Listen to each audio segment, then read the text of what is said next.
You're watching CTV News, Calgary. A recent report finds a gap between what young Canadians are learning about sex education and what they are seeking from it.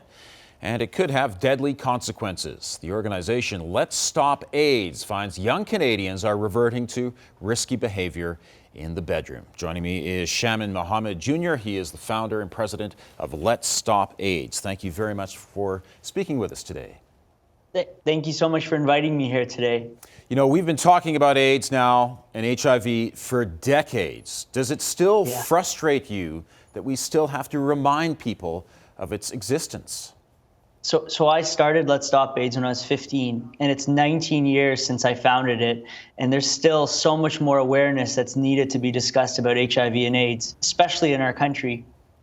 Now, your survey that your organization conducted recently found that 2 out of 3 young Canadians felt that sex education did not actually prepare them for sex.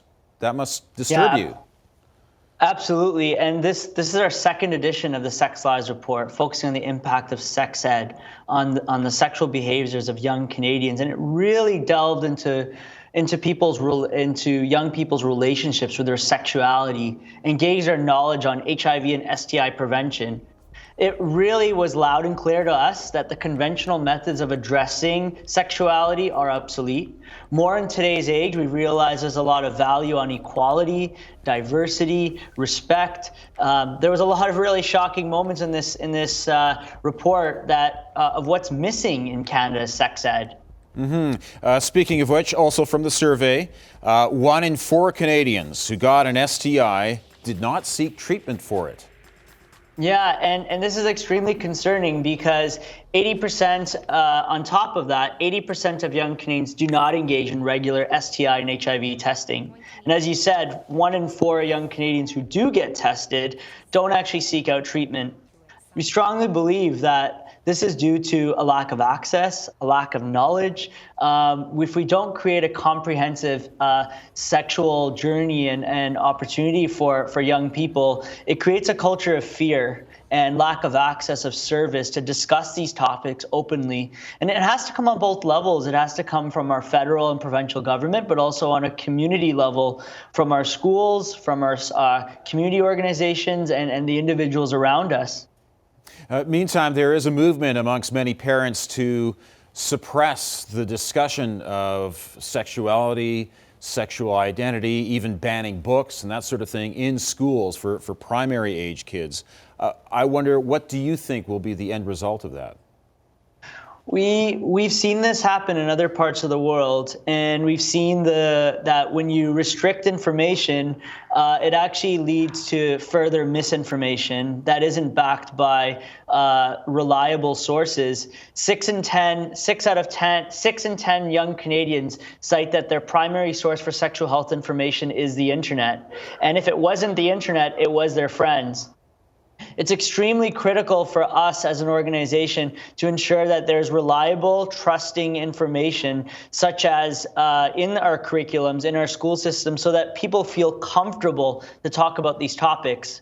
For some households, talking about sex is completely normal in their households.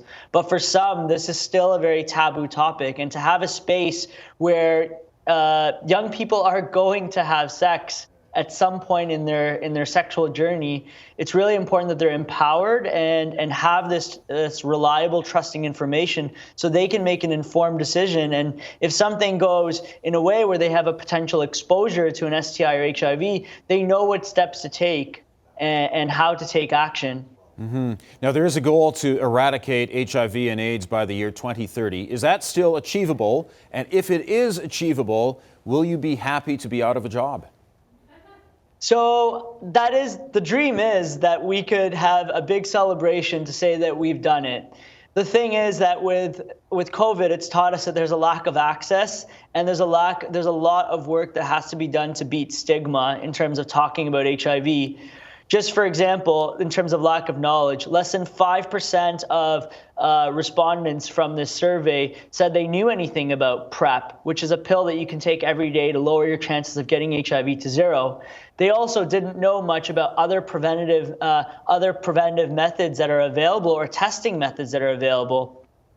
I strongly feel that if we engage young people in meaningful opportunities and they're involved from the beginning throughout the process, the work and efforts that an organization like LetsStopAIDS is doing will be much more successful than it coming just from one level of government or community or curriculum. It has to be a multi-tiered approach, and just as we are a connected country and community, we need the same approach when we look and think about sexual health.